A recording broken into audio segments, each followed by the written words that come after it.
What is going on, you guys? Welcome to episode number 21. 21. And today we have Coach Des in our podcast, and we also have Coach Nik as well. And not wearing a white shirt this time. Yeah, he's not wearing a white shirt. You can see me. And obviously we have Colton as well. So today's topic is going to be a little bit different because we don't have our client to be, one of our guests.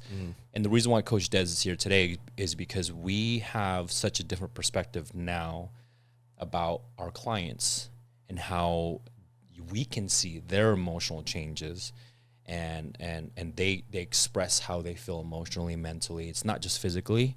So that's why we wanted to be here today and talk about our own emotional journey through, for example, my fat yo stage to shredded yo stage. What does that look like for us as well? And I know Nik has one, and I know Coach Desi has one.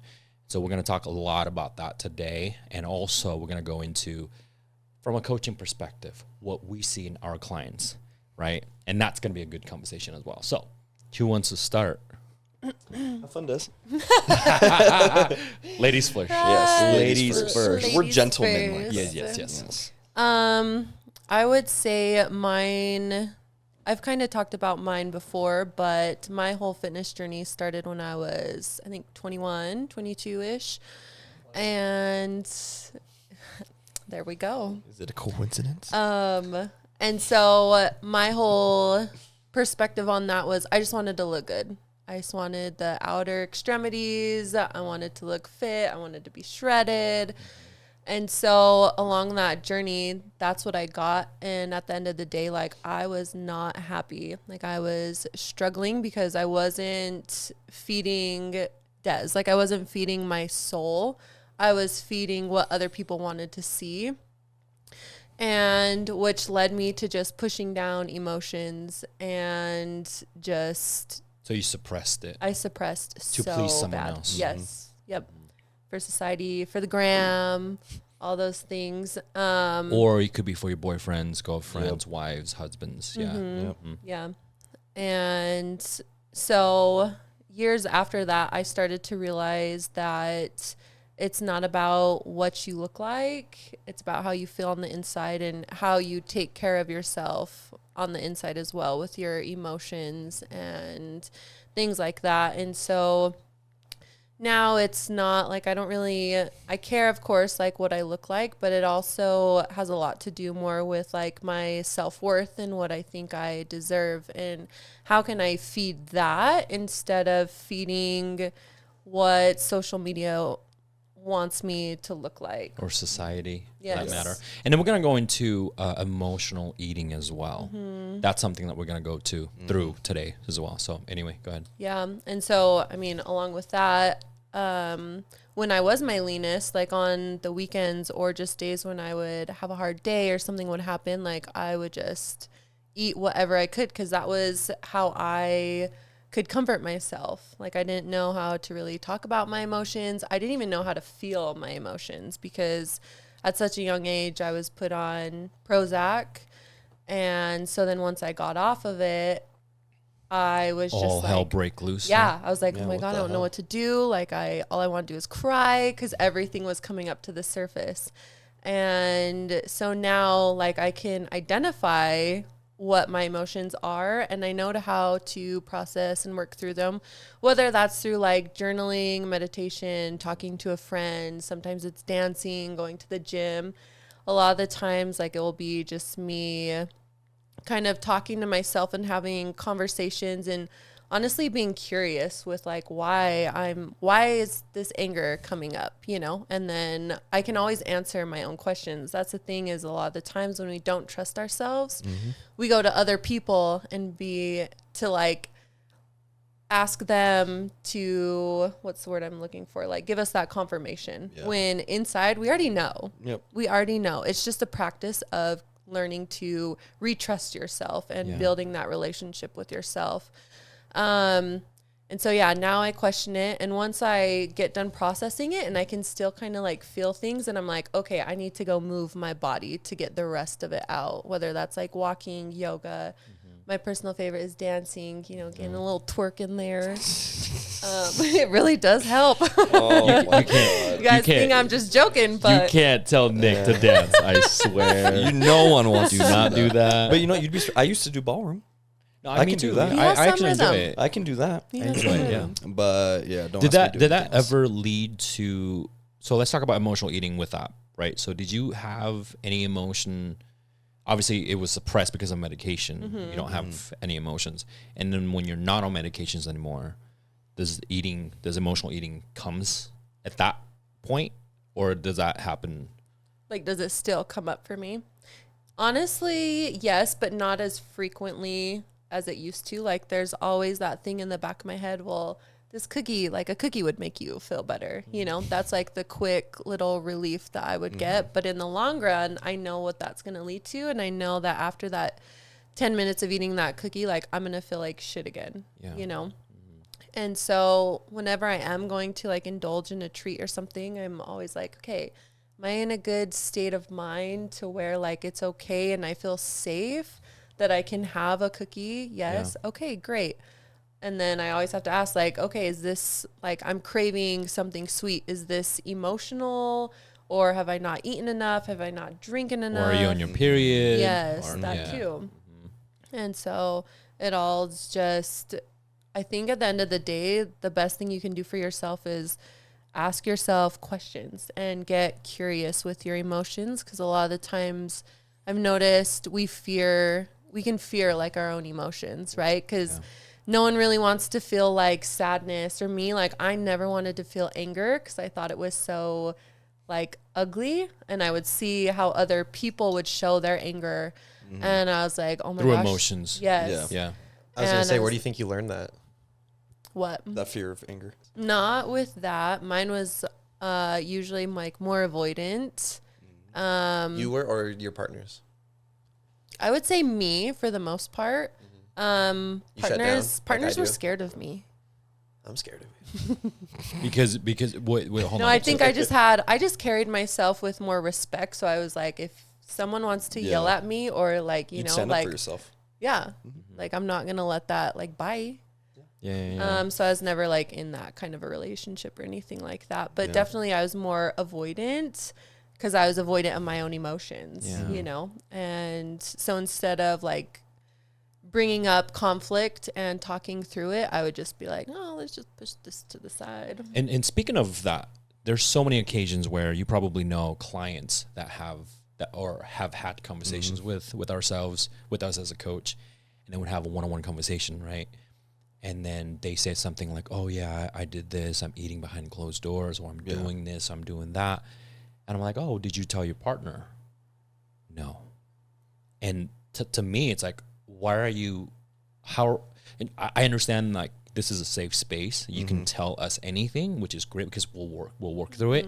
But the biggest thing that I always talk about, I'm like, you should not hide that from your partner. You should really express how you feel, where you're at, if you're struggling, if you're not struggling, whatever the case may be, because they don't know. And it causes tension. And then they feel like you're avoiding them. Yeah. Well, and I think too, like we think if we hide it, it's going to go away. Yep. Yeah. You know, or we don't want like that judgment, but internally we're judging ourselves. Yeah. Like they're not going to judge us. Like you think like if one of you guys were to come to me and tell me like your deepest, darkest secret, I would just be like, okay, cool. Like, how can I support you? Right. You know?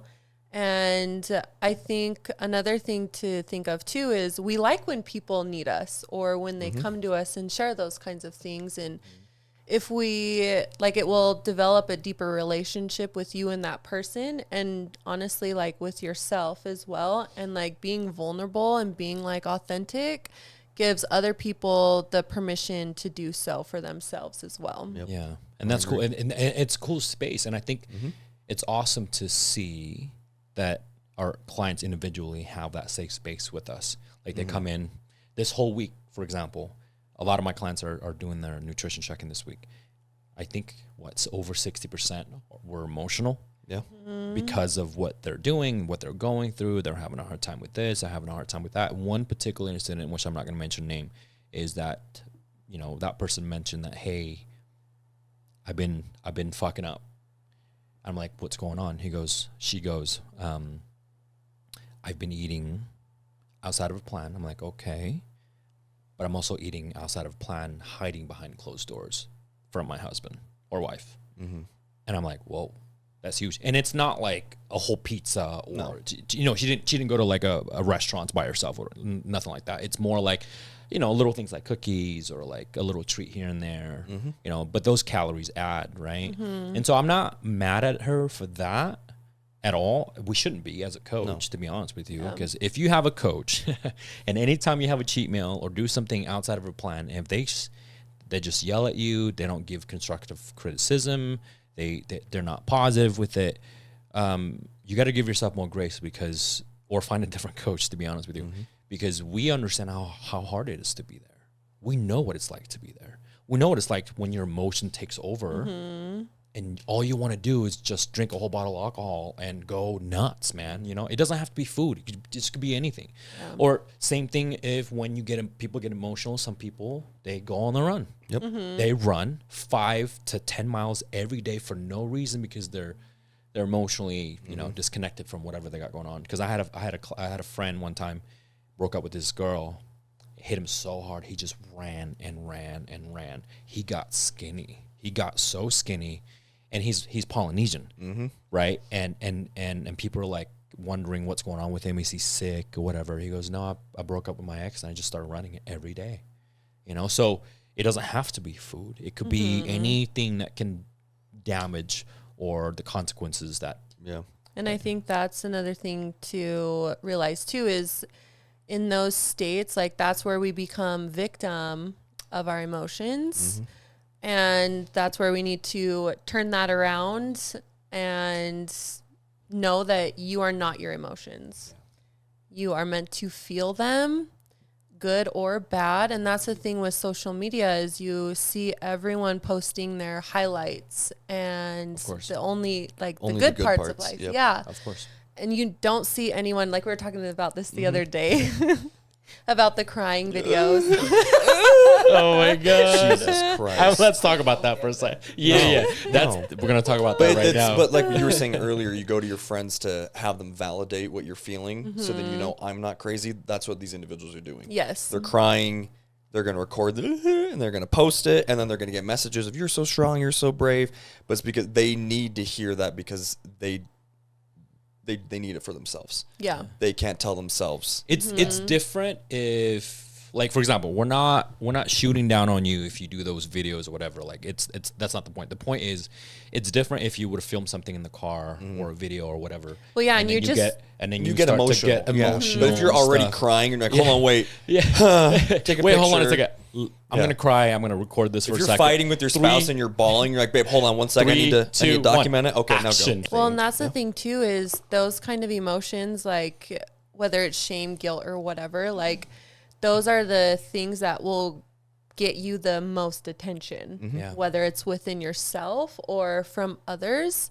And so sometimes when we we are getting so much attention from that, when it's more so like not necessarily negative, but it's like, oh, the poor me, you know? Yeah, But some people use that. they do. Yeah. Some people, Oh, yeah. like I know certain individual that I used to work with, they would, anytime I call them out or something happened, They you know, cry. within the conversation, and that person started to bawl, and I'm like, You know who this, you are. This is happening every time. So they're using that. You know what I mean? So there's a good there, but there's also a bad. You know what I mean? Right. I think. But anyway, Well, and I think so sometimes we can just be in that state where it's just like, poor me, like, because I'm getting this attention, right? So we're stuck in that lower vibration. And so when we're in that higher state, and a lot of the times we can forget to celebrate ourselves. Yeah. Celebrate like the small wins, the big wins, whatever it may be. Because again, that gives you good, positive feedback, whatever it may be. But then sometimes when we're in that state, it can also bring us back to that state where we were before, because we're there and then we're like, oh, I feel so good. I'm going to eat 12 cookies, you know, like I can handle this. And then next thing you know, you're at that emotion where you feel, that level where you feel the shame, the guilt, the low self-worth, all of those things. And then you weigh yourself. And then the weight scale somehow gives you some type of emotion, which if you really think about it, doesn't really make sense, right? No. Like you step on something, it gives you a number, and all of a sudden you feel a certain way. You know, like I get it. Like I get that you're not where you want to be. I get that the weight is something that you don't probably see very often. And when you do step on it, you're like, holy shit, this is a wake-up call, right? But use it as a wake-up call. Yeah. But that's it. Don't dwell on it. It's already happened. You're there. Let's move forward now. But what we see, and the reason why I know this is because I went through the same transformations where my first year of doing this program or doing any fitness program really, that was probably the toughest year I've ever had, and I will never compare any one of my prep from that. My first year in 2018, I'll never, like, it doesn't matter how hard my prep is in the next 5-10 years. I will never compare it to my first one because I don't know. I didn't know how to feel, what I looked like. I had no idea what I was going through. The amount of emotions, how hungry I was, and the last thing you want to do is just step on stage naked. Like, this is dumb, right? You were naked? Yeah, I mean, with shorts, but what I found out is through it all the ups and downs and all the emotions. Luckily, Jess was there, majority of my pretty much all of my journey, but especially my first one. And you know what I've learned was that was so hard, but I went through it. And we came out on top. I came out on top. And that's one of the reasons why I wanted to become a coach. It's not because I was shredded. It's not because you look good now or you. It's because the emotions that we go through and how we deal with the mental. Because the physical is going to change, guys. Ladies and gentlemen, if you listen to this right now, your physical will change. If you're not happy with yourself when you're bigger and then you get shredded, and you're still not happy with yourself, there's some disconnect there. Yeah. There's some disconnect there. Yeah, I think you definitely have to do the inner work. Whether that's figuring it out through yourself or like with yourself or through therapy. But that is the most important part because I feel like you can't grow and glow from the outside if the inside isn't matching. Exactly. Like they have to match each other and have that balance. What do you think of breath work? I've never done it personally. Have Listen, you? no. Oh my gosh, I'm signing us up when we're done. Shoot. Colton's going to come. So I know how to breathe. Yeah. No. Been doing it for a while. Right. So I don't know much of the breathwork stuff but I do have a good friend of mine, Jen. Coles? Yeah. Yeah, that's who I go to. Yeah. Shout out to Jen. She's amazing. Yeah, she's amazing, and she is a partner of my good friend Brad Jensen, who owns Key Nutrition and now something Next Level, or he changed his name, but he posted a video, and that was cool though. I actually messaged him. He posted a video a couple days ago while he was doing the breath work, and he was just crying, right, breaking down, and to see that through Brad. And it was filmed, and this is a real moment. And I'm like, and I messaged him. I'm like, dude, thank you for sharing that because you can too be vulnerable. You can too cry as men. It's okay not to be okay. Yeah. You know, like he looks tough, right? He has all the tattoos, and he's a bodybuilder. I mean, and no one would, and no one would have expected him to be that. And the more I thought about it, I'm like, okay, I think that could be a very good benefit for some of our clients, or even ourselves first. I've thought about that many of times. Yeah, the last time I did it, I've done it a couple times. The last time I did it, I actually took one of my clients, and she came with me, and yeah, we had. It was rough. We both came out of that and we're like, you look like you got kicked. She's like, what did you get me into? But she was like, I feel so good. Yeah. But it's definitely a lot because all you can do is focus on your breath. And you feel so connected to your body and just nothing else matters. Like you are in the present moment, but then it brings up your shit that's been stored into your body that hasn't been processed yet. And you are just able to release it. It's crazy because you start to feel like this tense this tenseness in your body and everything. It feels like a big old fat Charlie horse. Ugh. And so once you surrender to it and you allow yourself to cry and become vulnerable, it instantly leaves your body. Submit to it. And I actually got better at that. Before, as an Asian culture, growing up in an Asian family, we're not supposed to show our emotions at all. We're not supposed to show our emotion. We're not allowed to talk about it. You cry, you don't cry. You're not allowed to have depression. You're not allowed to have all of that stuff because we just don't. So I grew up with, in fact, I never said I love you to my mom until I was 13 years old because we just never showcased that. So then now, because of what I do for a living, and anytime I have a hard time, even the slightest little thing, I'll text Jess and be like, hey, I need to have a conversation with you tonight. And she'll be like, oh, everything good? I'm like, yeah, it's just, I just need to unload a few things and tell you how I feel, where I'm at. And most of the time she knows where I'm at. She sees it. She calls me out on it. She goes, babe, are you okay? I'm like, what do you mean? I'm like, well, you seem lost or irritated or whatever. Like there's something bothering you. And I'm like, actually, you know what? You're right. And then I just sat down and I submit to it.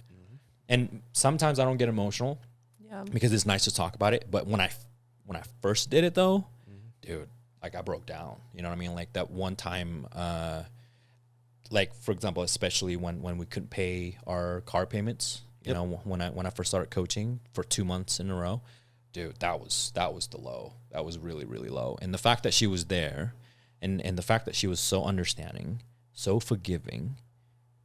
And then from that moment forward, I'm like, okay, I'm okay now. Yeah. Well, and I'm sure just that too was able to like build your guys' relationship even more and like deepen in that. Yes. It was crazy. So here's my story. You want me to go first, Nick? Go ahead. So my story, when I first started, I remember we were getting married 2017. And I took that Fat Yo picture 2015, 16. I think it was 16. And I was like, you know, I had 1 year to get my shit together. And then I started going to the gym. In fact, I started going to my apartment gym for 3 months. And then I decided to join South Jordan Vasa. And then when I hired a coach, nothing really changed until I hired a coach. So once I hired a coach, the good thing about that was I've already established my routine. I'm already going to the gym 5 days a week, right? So I'm already in that track record. But I wasn't disciplined at all. I had no idea what to eat, what to do. So when I went through my journey from February, when I first hired him, into my first show that late October, which was super rapid. Like I will never do that to any one of our clients ever again, because it's just I wasn't ready. But I forced myself through it. And I remember that summer, I had a friend texted me, and he goes, "Hey man, let's go to a bar. Let's go get something to eat." And I'm like, "Nah, bro, I don't know if I want to, but what if you come over to our house and have quality time and we can make dinner, we can hang out and watch movies, whatever." And he's like, "Oh no, bro, like you never want to go out with me anymore and spend money and drink and all that stuff." Now that puts me in such of like, he blamed me for not having fun. What? So, but I didn't react to it. So I just took that emotions from that, and I put it somewhere else. And I'm like, you know what? I ignored it. I'm like, it's not worth it. Fast forward a year later, after I hired a coach, I remember my friends list was so opposite. I do not see the same people after that. Till this day, the only person that I see from those friends lists is Sebastian and Nick. That's about it. Nick. That's literally it. So, and I remember when I went through that transformation, this is my emotional breaking point. 3 weeks before my first show, I did a photo shoot at the South Jordan gym, and my friend Marin took the pictures. And I remember she said, "Hey, take off your shirt." I was like, "No. Wait, do you want me right here in the middle of the gym?" She goes, "Yeah, you look great. You're 3 weeks out. Like, you're shredded." I was like, but I kid you not, my mind thought that I was still that Fat Yo. Yes. And I was peeled, dude. And how could that be? Like, I'm literally a different person, but why do I feel so self-conscious. So I'm like, I ended up taking my shirt off. I took a few pictures. I did a hanging raise, right? And then I didn't think about it. The next day, I went to the gym. I was on the treadmill, and then she sent me one picture. And I looked at it, and I was doing cardio, and I bawled. And Jess was like, looked at me, and she goes, are you okay? So I ended up talking to her about it. And I never thought that I looked like that. With all of the ups and downs and the emotional stuff that I went through before is now worth it. Mm-hmm. I could have quit 25 times before that. I could have quit way before that. But I kept going. Why? Because I choose me. Mm-hmm. I choose me. I didn't do it for her. I didn't do it for Jess. I didn't do it for my coach. I didn't do it for anybody. I just did it for me. I owe that to myself. Mm-hmm. And the only way that I can push through that is submit emotionally. Because you can do it physical. You can deal with that, right? You can drag your body through anything, through pain. Mm-hmm.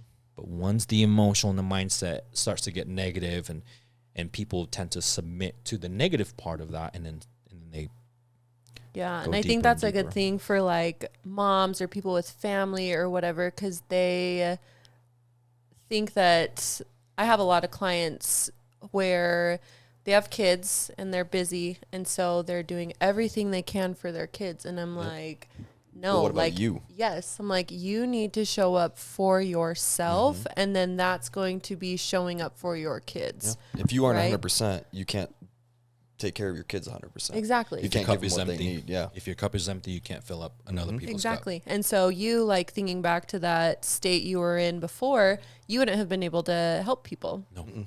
But you doing it for yourself, like, now you've been able to help so many people. Yes. Mm-hmm. If I didn't go through that transformation, I believe that I don't and can't be as good of a coach as I am today. Exactly. Because if I didn't go through it, because I don't know what it feels like. I don't know what it feels like to be, a certain body fat and my body height and weight.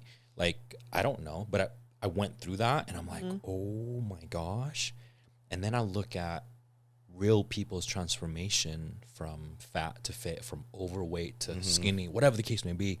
And I'm like, and I look at the time frame, oh, it took me 3-5 years. I'm like, that's a long time. You could do that in 3 to 5 years. And then now that I do this on my own, and I'm like, no, there's a reason why it took 3 to 5 years.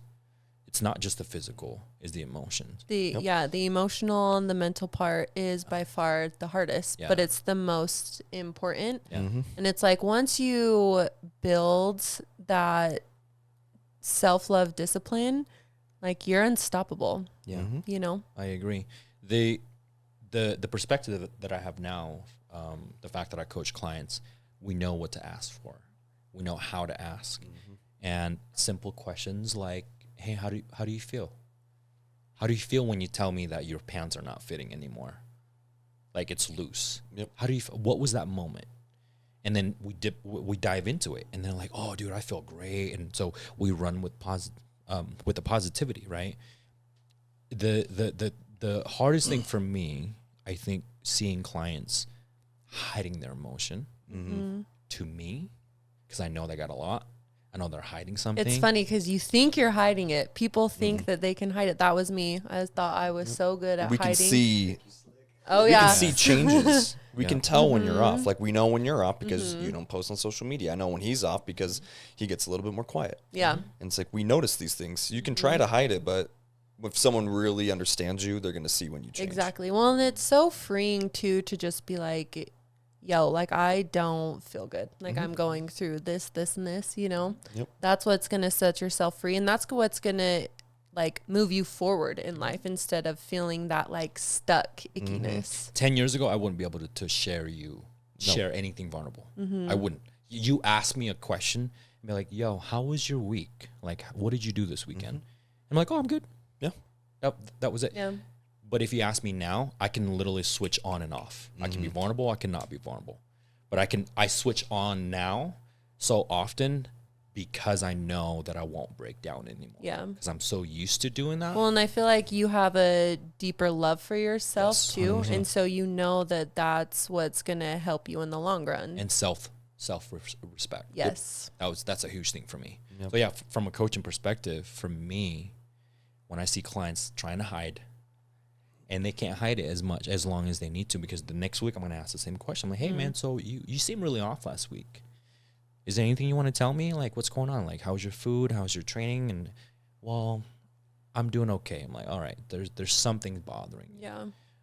And I understand, like, they don't want to share some of their personal stuff. I get it, you know, and they want to keep it to themselves. But I said, well, have you talked to your partner about it? No. Who do you talk to about this? No one. That, to me, is recipe for chaos, because you are bottling up all the emotion, positive and negative, and not sharing the thoughts and talking to someone and have vulnerability with somebody, because usually sometimes alcohol brings it out. Oh, absolutely. And sometimes in a good way, sometimes in a bad way. You know what I mean? And before, I definitely use alcohol to suppress my emotions. I never wanted to share. And say Colton's raising his hand. Me too. Oh, Yeah, I so- feel like so many people do. Yeah. So a lot of those things are emotion, right? And before we go into emotional eating, emotional drinking, and things like that, I want to hear Coach Nick's journey. Yeah, I mean, I've kind of talked about some of it on the episode with Alton. But I mean, I remember I started working out with my dad when I was like 12, because I was tired of being skinny. I was skinny my whole life. So I don't know what it's like to be on the opposite end of the spectrum of being overweight. But I know what it's like to just not be happy when you look in the mirror, right? But the biggest challenge for me through all of it was growing up. My mom was, for the most part, a stay-at-home mom, and I learned my emotional intelligence from her. And there's a reason why she's no longer in my life, and it's been close to 2 years since I've even seen her, and I'll probably never see her again. And so I learned a lot of bad habits from her about talking negatively to myself, beating myself up, the self-worth, self-love, the self-image aspect of it. So, you know, time goes on as I'm getting older. Let me pause you for a second. Do you see how that affects an individual when you're even your own parents? But you know what's sad is I didn't realize it until last year. Right. I know. Yeah. That you can. How can you? Yeah, 30 years took 30, me to realize that, it was all because of my mom. Yeah, and again, I mean, it's not like you're using it as an excuse now. No, but it made me realize, like, holy shit. Yeah, Like, I've got some work to do. Yeah, same thing. Looking back for me, and I'm like, oh, that's why I always have to stay tough all the time. Yeah. But then a lot of these men are broken, but they're acting tough. But you're broken as shit, bro. Yeah. It's okay. Yeah. Let it out. Yep. You know. But yeah. Anyway, go. God, so as I got older, started working out more and more with my dad, and went to the gym, and I figured out how to lift fairly quickly, but it was the food I never got under control. But I mean, God, I could eat whatever the fuck I wanted, and I would lose weight. Didn't matter what it was, I would just lose weight. Could never put on. I didn't hit 100 pounds until going into junior year of high school, I think. And then my 20s was pretty rough. Got married way too early and divorced really quickly after that, and you know, so it was stupid. But I think back to it now, and I think the reason why I did it is because I was just so happy that someone was willing to just be with me, Love your skinny ass. Then I was like, you know what? If someone is willing to love me, I'm going to do whatever the hell I can to just keep them, right? Yeah. And that was not healthy. Yeah. So got divorced pretty quick, and then got really into alcohol. Never claimed that I was an alcoholic, because I could choose to just stop. And I'm thankful for that. I don't have an addictive personality. Yeah. I can stop anything whenever I want. But I definitely used it as a coping mechanism and a way to just forget about things and to not address the anger issues I had and the self-hate. And So you started loathing and all drinking that. after the divorce, yeah. After yeah. the divorce. Yeah, I remember that year I got divorced, went to a Halloween party at my friend Tyler's house, and he hates me because I vomited so much I destroyed his bathroom, and I don't remember 3 days of my life. Wow. Because I was so fucking shit-faced. Yeah. But it was a couple months after I got divorced, and I just wanted to let loose Yeah. and have fun. So got through, all that, and then it was fun being with the group of friends I had, and it was fun doing all that stuff. When I look back to it now, back then I didn't want to admit to it, but I knew why I was drinking and why I was doing all this, because I didn't want to deal with the shit I needed to deal with. So, fast forward a little bit more into my mid-20s, started working at Netflix, and that's when I think it really got to its lowest point, because I was trying to just fill every emotional void with just someone. Didn't matter who it was, what it was. I was just trying to fill it. And I wanted somebody else to take care of me rather than I take care of myself. And then we reconnected because we'd hung out, but it was kind of, we went our separate ways for a little bit. And then I hit you up to come play soccer. And that was the first time I saw you in like maybe a year or two, and you weren't fat anymore. And I remember when you walked into Gardner Village, when I was stretching, I look over and I was like, what the fuck happened? And I remember saying, I was like, what the hell is this? And you told me, like, I got into bodybuilding and I'm a coach. And this was a year after my shoulder surgery. And Johan's like, do you want to be my client? And I'll try to help you. And I said yes. And then after I said yes and I sent my first payment to you, I was like, you stupid dumbass. Like, why would you do that? And I tell Johan and everyone, it was $100 a month. And I was like, what the fuck? But I tell Johan and everyone to this day, the only reason why I stuck with it is because we had an agreement that Wednesdays after work and then Saturdays, I would come work out with you. Correct. I'd meet you at South Jordan Vasa on Wednesdays, then at Iron Ground on Saturday. And the fact that Johan was going to see me, I was like, he might know if I'm following the plan or not. So I might as well follow it because I had a fear of disappointment. And I didn't want him to be like, dude, what are you doing? And so I stuck to my guns, started making changes in that, but I was ignoring the emotional side. And then like what we talked about in the episode with Alton, my friend Brian, when he committed suicide, it hit me so hard that I actually tried to kill myself a couple weeks later, the same way, which was try to hang myself. And obviously it didn't work. And no one knew that. No one knew. No one knew. For a while. And actually, you know what's crazy? I wouldn't have never thought. I mean, aside from telling my wife, this is the first time I've actually even told people. I mean, people know that there's been suicide attempts, but no one knew when it was or how I tried. And that whole year in 2019, even though I was trying to do this stuff, I can't tell you how many times I would hide in my closet at my dad's house on the phone with suicide hotline because I was pissed off that it didn't work. And I was like, well, I'm going to talk to someone, and if they can't convince me why I should just not do it, I'm going to try it a better way. But every time I would call them, I would be able to get out of it and get out of it. And then Netflix shut down, and I remember it was a week before I met my wife. I shit you not. I sat up in my bed one morning and woke up, and I was going to go make breakfast, and it was like someone just pulled a rubber band and just smacked it on my brain. And I was like, what the fuck am I sad about? And literally everything went away. Whoa, that was it. I just woke up and was like, what the fuck is this? Like, because I'm no one tired can of it. really ask that about No, themselves. Yeah. no, and I can't explain it. And then a week later, I met Nanette. Oh, so that was your turning point. That was a turning point. But it was dealing a lot with my mom and her and I getting in conflicts, and I stopped giving into her because she's very emotionally abusive, very manipulative, and my older siblings had a hard time dealing with that, so they would cater to her. And I got to the point where I'm like, I don't fucking care. And like, well, she might try to kill herself again. I'm like, let her. It's not my problem. It's not my fault. Like, I'm done being abused. And I think that was part of the turning point. And then me finally putting myself first. Yeah. And then actually seeing that what you and I were working on since October of 2018 up until 2020 was actually working. And then I started prep for the first Wasatch Warrior. And the fact that I stuck to something was what I was proud of. And then I met Nanette. And then, we obviously we're married and have the baby and all that. But it was... If you didn't started with me back then, you wouldn't think you would be where you are today. I wouldn't be here. And I know for a fact I wouldn't be married because the person I was back then was so broken that I would have pushed her away, like I did to a lot of my relationships, because I didn't want to work on myself. I didn't know how. I didn't know how to control my emotions, and I'm too affectionate, and I know that. Yeah. My wife knows that. I'm disgustingly affectionate. Like, my love language is affection. It's physical touch. Like, I need that. Yeah. And I have to tell her, like, it's not because, of anything, like any kind of intention behind it. It's just when I know that she wants to be affectionate with me, or anyone does, that's when I know things are okay. But when that changes is when I'm like, something's off. So that's something I've had to learn how to control. And in the past, I would let that affect me so much that if there was something, that it could have just been a conversation. If my partner was distancing themselves because there was something off, I took that as I'm fucking up so bad that I would just sabotage it and end it. But then the reality is, like, I just needed to have a conversation. Like, oh, okay, that's all I was doing. Cool, I can fix that. That's all you had to do. Yeah. But it never worked. It was like you just realized you were the victim. And you were tired of playing the victim in your own story. I would people please, and I would do and literally anything and everything to make everyone else happy except for myself. And again, I learned that from my mom. And I can't blame her for my issues, but when I know the root cause, it's like, okay, fuck. I learned, like, a lot of this is hereditary, but a lot of it is learned.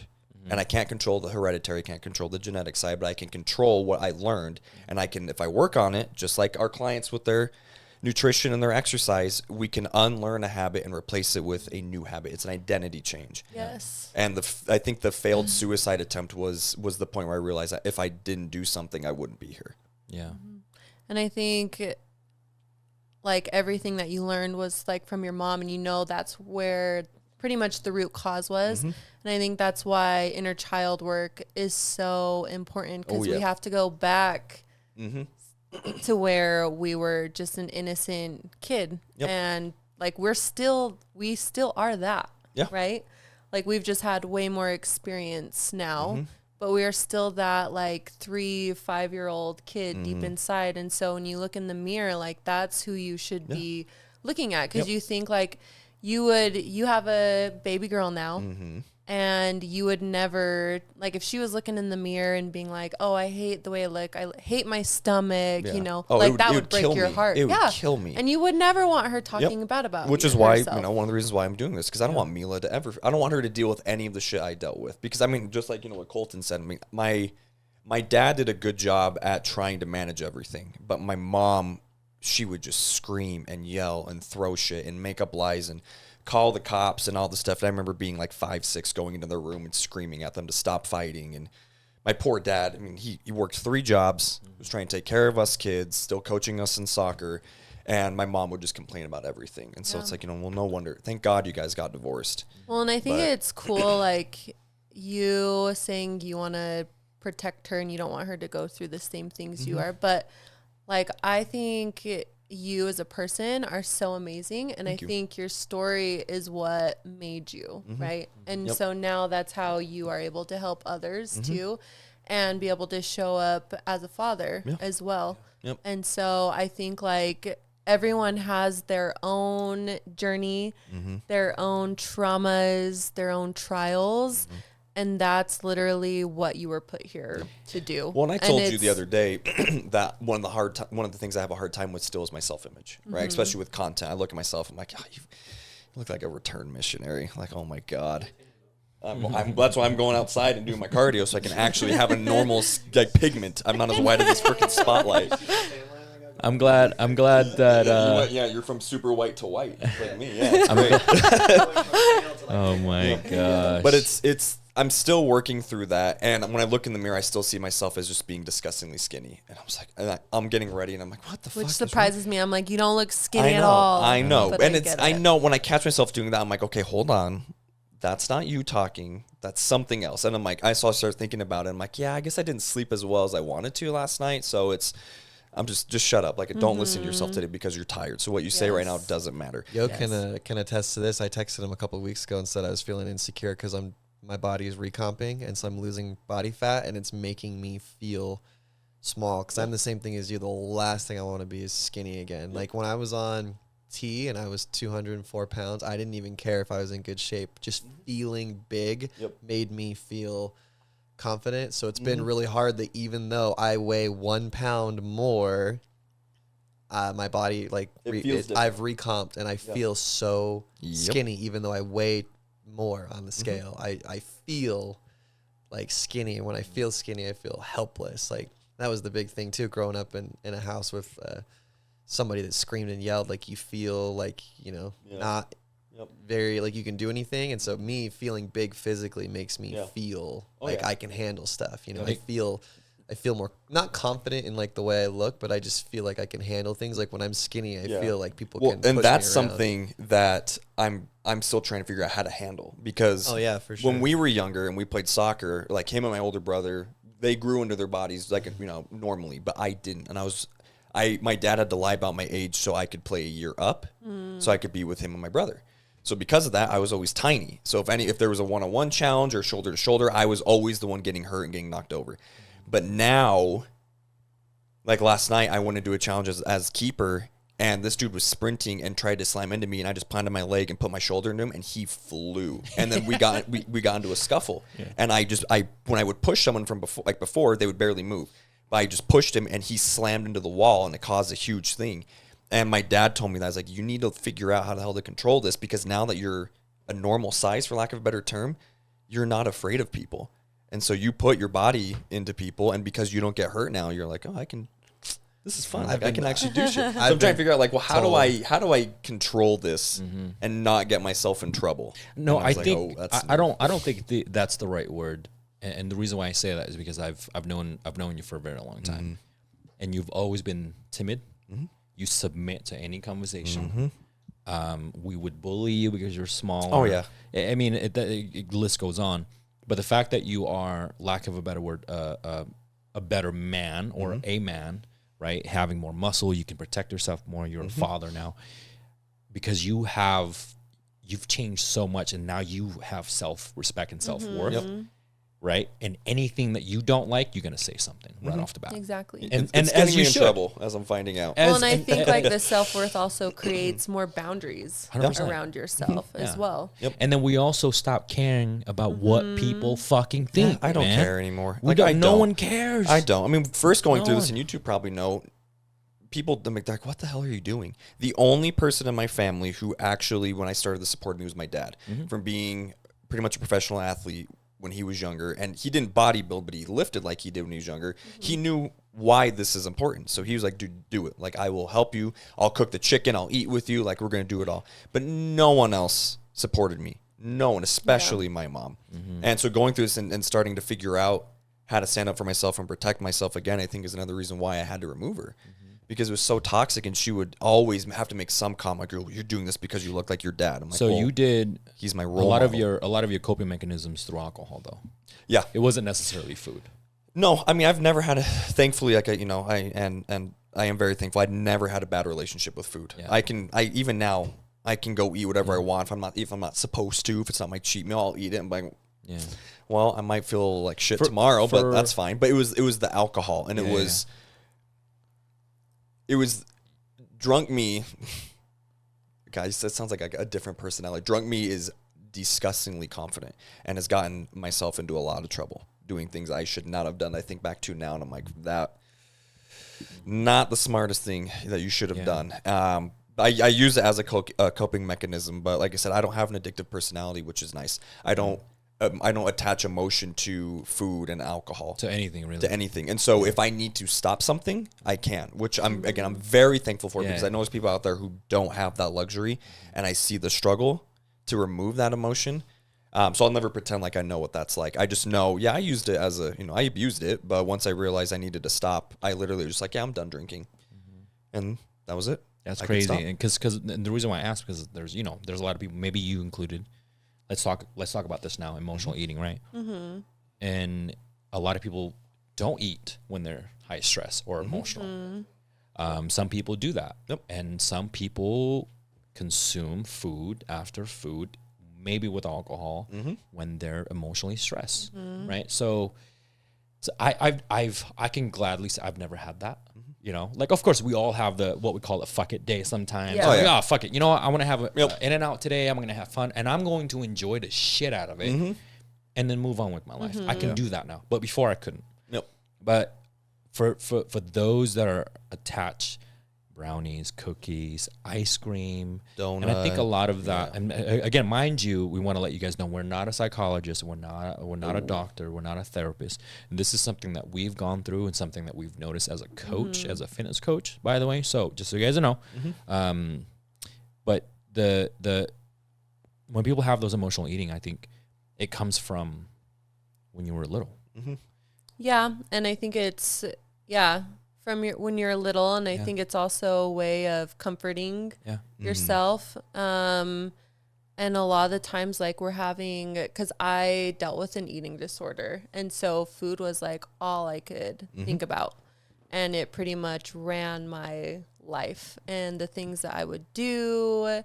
And so there were days where it would just like scream at me, and I couldn't the only way I would get it to stop was if I binged or if I ate. If you and gave into it. If I gave into it. Yeah. And then I felt this like huge relief. Well, that was just like my emotions surfacing up and like yelling at me, telling like, you need help, girlfriend. Like, you need to get this out of your mind, out of your body. Like, it's not the food, it's your emotions. And so now, like, when I feel that, I'm like, okay, I need to talk to somebody, or like I need to release this in some other way than food, right?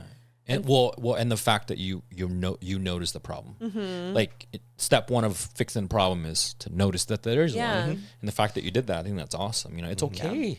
Yeah. So how long did it take you to build that habit of, instead of giving into the binging, that you recognize and you're like, I need to talk to someone? How long did it take for you to learn that? God, quite a while, I think, because I was in denial of my emotions, and I was like, my emotions were so deep and so heavy that I didn't want to sit with them. I didn't want to face them because I was like, I didn't think it was normal. Yeah. And I think the only reason why it wasn't normal is because I just let it build and build and build. And so then would you say you wear your emotional now? Like yes. I do. Yeah. Like I put it on my sleeves all day. Yep. And you would tell me, bro, are you okay? I'm like, oh, actually, you know what? I'm not. Let me tell you. Right. But before I was like, nah. Was it when you were on prep and I filmed you doing landmine rows? Yeah. And you were just going, and then I remember you slammed the weight down and just started crying. I remember that. And that was, I was on prep and I was no carbs, I was pushing as hard as I can. I didn't want to be there. I didn't want to gym, but I did it anyway. And we were filming, and then I stopped and talked about, you know, how important it is to have a support system that can really push you. Having a gym partner that said, hey, shut the hell up, pick up the goddamn weights, let's fucking go. Well, and I think sometimes we can become so disconnected from our body or even from ourselves. And so even the other day I was telling one of my clients, I'm like, have you ever done mirror work? And she's like, I've heard of it, but, you know, like, I don't really, she's like, it's weird.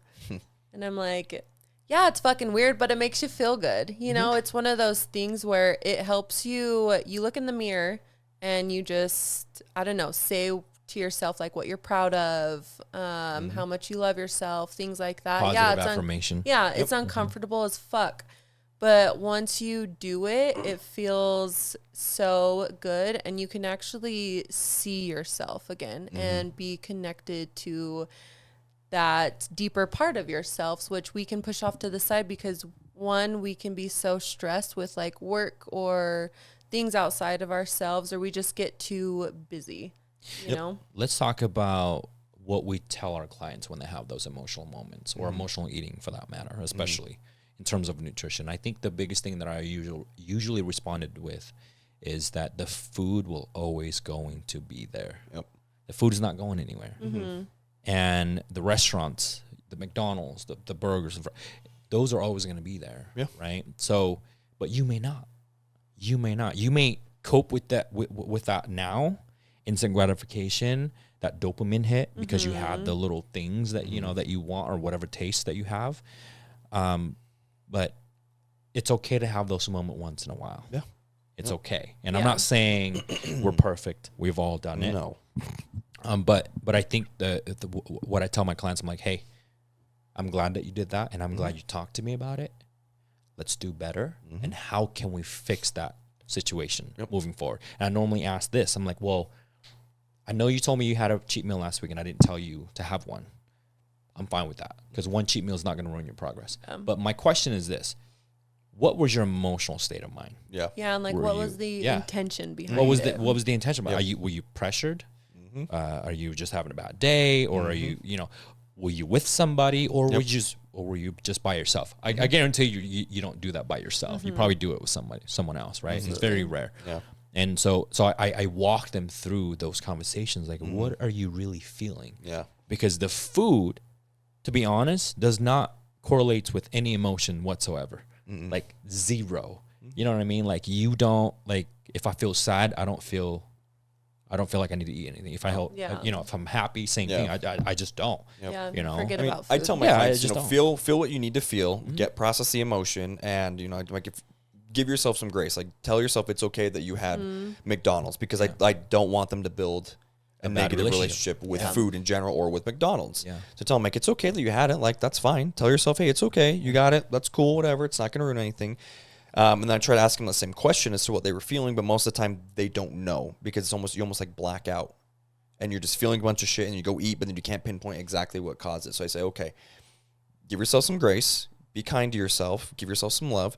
The next time you find yourself like, I'm going to go get McDonald's, call me and say, hey, it's happening again. And then we're going to work through it. Yes. And I've had almost all of my clients do that. And then we figure it out. And they're like, oh, yeah, it's because I got in an argument this morning with my spouse, or my boss was just being an asshole. And, or it could be something like someone cut me off driving home.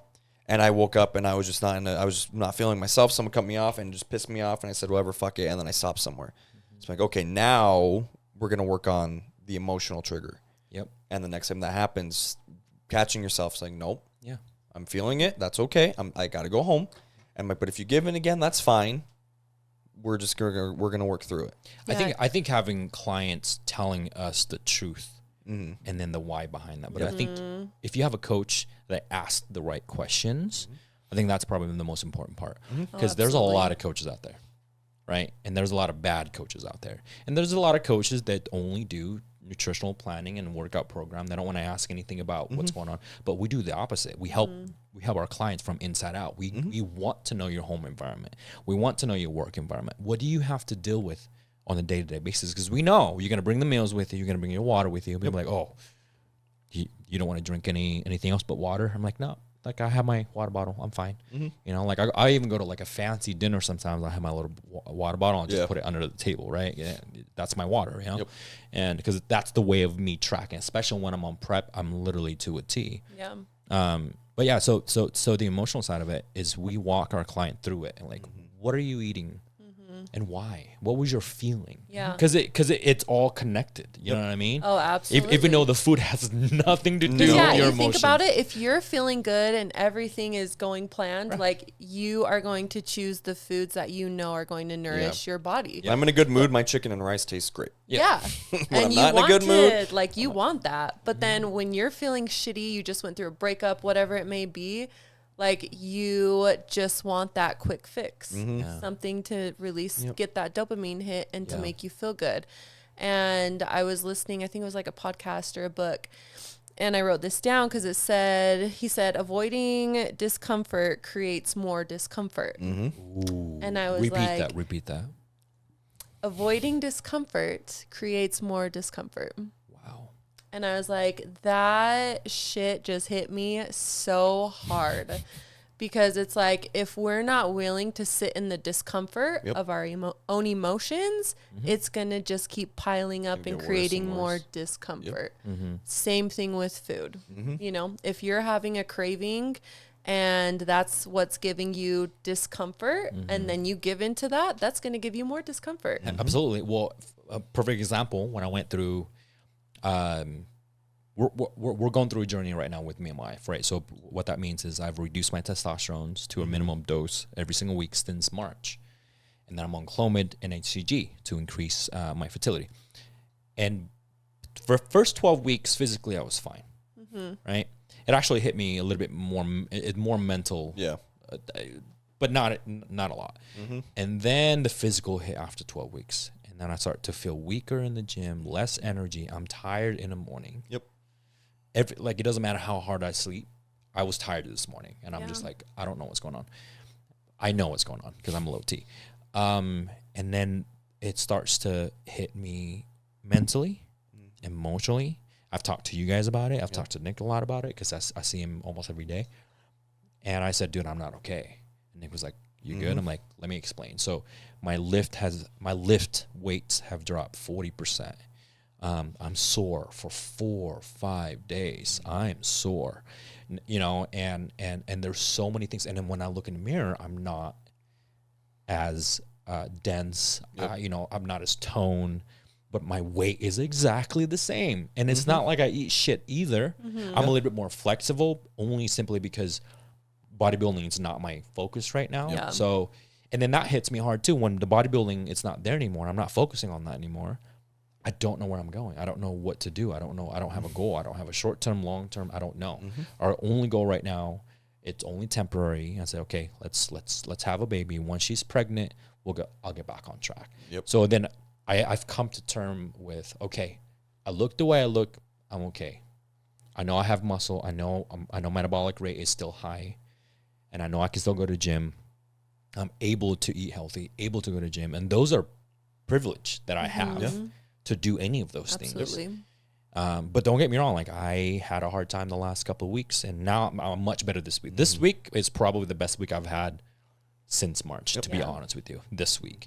And it's hard to be in that space because you don't realize that if you're a coach and you're listening to this, if you're, or health, fitness, or whatever, or any kind of coach, if your cup is empty, if my cup is empty, I cannot coach. How can I motivate you or inspire you when you're not motivated? when I'm not motivated and I'm not inspired or not have any fucking That goals? year, I was off everything when we were doing all the fertility stuff and going to Spain and all that was a shit year. Yeah. Because I couldn't even be on any testosterone doing the IVF. I had to be off everything. And Clomid can only do so much in HCG and ashwagandha and all these, vitamins and stuff. But God, that year sucked. It sucked. And literally I remember when we came back from Spain, this is going to sound so bad. I brought to work a shot of testosterone because that was the day we were going to get the phone call to find out if the IVF worked. And the second we got off the phone with the doctor, I'm like, I got to get back on this shit because mentally I felt horrible. Yeah, I'm not gonna lie. I never really admit this to anyone or say anything because I don't. To me, I don't believe in it. Yeah. Right. I almost dipped into that depression. Like I dipped it. And I'm like, ooh, and I'm like, it was a little too cold for your foot. You're like, no, I'm a little too uncomfortable right here. I don't know if I want to stay down here. So I bounced back up. Yeah. But it took me a bunch of times. Yeah. And I had to go bounce, and bounce, and bounce. And if week after week after week. And then finally I'm like, okay, this shit is temporary. Let's just focus on the family, focus on the business. Let's just have fun, enjoy. Bodybuilding is always going to be there. But I still lift. Yeah, I still still eat, lift. We still do eat normal. Well, and I think crazy. Feeling depressed, like, that's okay. Yeah. That's okay. And I think the most important thing is you pull yourself back out. Like, you can... Before you're too far in it. Yes. Like, you can take a day or a week, and then after that, it's like, all right, like, get up, get going. And... talking about all this, it breaks my heart to hear how little we all learn about emotional intelligence and how to control our emotions and talk about it. Like, it's something people always say, in school, we need to learn how to do taxes and we need to learn how to do this and that. It's like, or we need to learn about emotional health and take it more seriously and invest more in it. Or health in general. Absolutely. Right. Just, overall health in general. Because, look at everything we're talking about. And now, and we're just scratching the surface. And the stuff we're dealing with, there's people out there hearing our stories and be like, I would love if that was my issue. Yeah, I know. Right. Because there's always someone out there who has it worse, is going through worse. And it's... Or I talk about, like, someone else would rather have your stress. Yeah. Yep. Your stress is a privilege. Your stress is privilege. Our client saying, I was so unmotivated, I didn't want to cook, and I didn't get to the gym. It's like, there's someone out there who would love to be able to meal prep and be able to go to the gym. Yes. Like, it's a luxury to be able to do those things. But yeah, I think learning emotions and how to control and how to actually work through is something that everyone needs to sit down and reevaluate. And if you don't know how, or if you think of something and you start feeling an emotion that you don't like, you need to, as uncomfortable as it is, go talk to someone. And don't be afraid to go to therapy. I was in therapy for like 3 years. No one knew about it. No one. My dad didn't even know. And I lived at home with him. And I was on his insurance at the time. And he had zero idea because I didn't want anyone to know because I was embarrassed by it. But now it's like, dude, if I didn't do that, who the hell knows where I would be or if I'd even be here. You took action, though. That was huge. Yeah. You took action. I did, yeah. And especially after the suicide attempt was really when I was like, okay, instead of going twice a week, I was going almost every day. Yeah.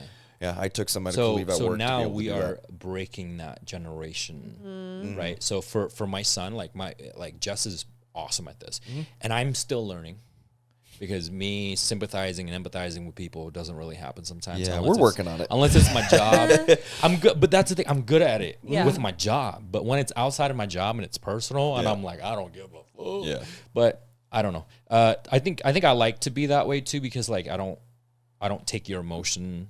And then it becomes and then mine. you feel it. I just listen to you. I'm like, oh, cool. I'm sorry, that sucks. Yeah. Do whatever you got to do. But the thing that I want to talk about is now with my son, we talk a lot about emotions. We share our feelings. I'm like, hey, so when he's upset or whatever, we have to sit him down. I said, hey, it's okay to feel upset. It's okay to be angry. It's okay to feel sad. You have to tell us what you feel. I'm sad, Dad. he'll tell me. I'm like, oh, okay. What are you sad about? And then we'll talk about it. I never got that. No. Ever. No. Yeah. Ever. It was No like, one oh, cared. you're crying? Go up in your room. Yeah, Yep. you're You know? crying. Stop crying. Get the hell up. No, but I now looking back, now that I have my own, I'm like, whoa, okay, I got to stop what I'm doing, talk to my little one. Sometimes when he does bad things, I'm like, I'll put him in timeout, and then, okay, let me know when you're ready to talk. Yep.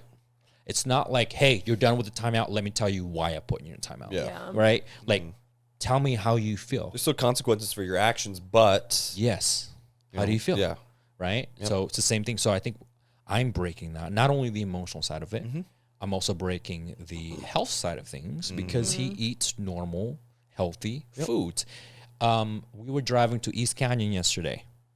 This is another example. We're driving. He had no iPad, no nothing, because he only gets it only on the plane. He doesn't get. He's not a very big movie people. Like, we do, but we watch most of our shows when he goes to bed. Yeah. So he doesn't see us on TV all the time or our laptop, and he doesn't ask for anything. I mean, Nick knows. Like, he sits down and eat with us. Yep. Plays with Colton's his seen it. toys, runs around. Plays with his toys, runs around, and I have so many clients and people in general, family members, where it's like, you did a really good job with him, and I'm like, I did. But the problem is, I didn't do anything crazy. Yeah. I just lead by example, right? So Yeah, you didn't force anything on them. You just did your thing. And kids, they just want to be involved. And Of course. I'm sure people have asked you, like, you're forcing him to eat what you eat. And you're like, no, I'm just eating it because he sees what dad eats. He wants to eat it. Like, I know Mila's going to be the same way. I don't want her to eat what I eat. But if I'm eating my food and she comes up like, oh, I remember one day. And he's like, hey, Dad, can I have chicken and rice? If she says that to me, I'm like, okay, here you go. Yeah. And I'll give it to her. I'm not going to force it on her, but I think you got to learn. I mean, we have to learn how to be better. And when you do have kids, when the people that have kids right now, you've seen how your parents have done it. You've seen other parents have done it. Now do it different. Do it your way and do it the best way you possibly can. There's no handbook in this. no. Same thing with there's no handbook in emotional eating. There's no handbook in health.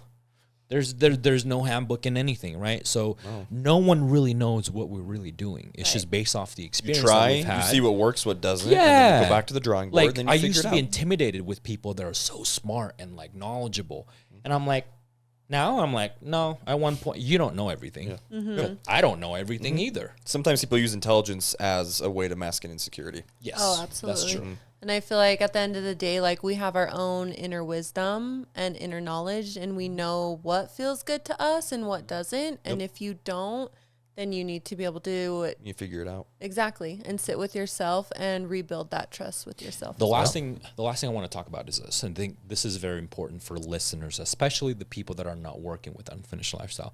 And I know, thank you, by the way, there's a lot of people out there listening to our podcast, consistently messaging us all the time. And I see random people, hey man, I like your last podcast. And I'm like, who are you? Yep. What?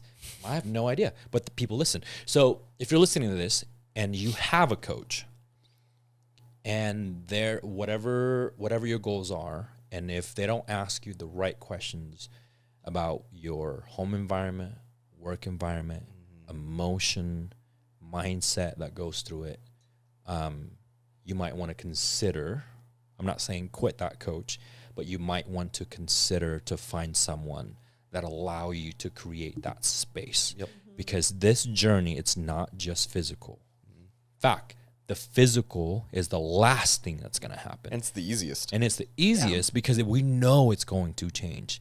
But how is your emotion?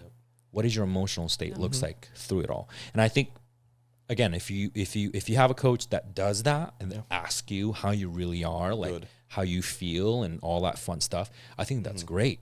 Yep. Stick to it. But think of it this way. We look for a spouse who's going to allow us to be comfortable and have that vulnerability, right? We look for a job that's going to accommodate us and help us to feel good and give us that environment of like we feel safe, we can do these things. Right. We do the same thing with a therapist. If you're going to go to therapy, you might meet with a couple of them to find the one that you click with, who helps you the way that you want to be helped. This is the same thing. We're not just a personal trainer. We're not just a health person. We are someone who, because of what we went through and our background knowledge, has the tools to be able to help you. Yeah. So you need to find the coach that's going to be able to create that same environment for you, because the relationship, it's It's the same thing as a spouse or as a boss or as a therapist. Absolutely. It's got to be the same thing. And if you're with a coach who's just like, hey, here's your plan, do this, that's it, don't text me unless it's literally your time for us to talk, you may want to reconsider finding someone else. Whether that's us, if it's somebody else, cool.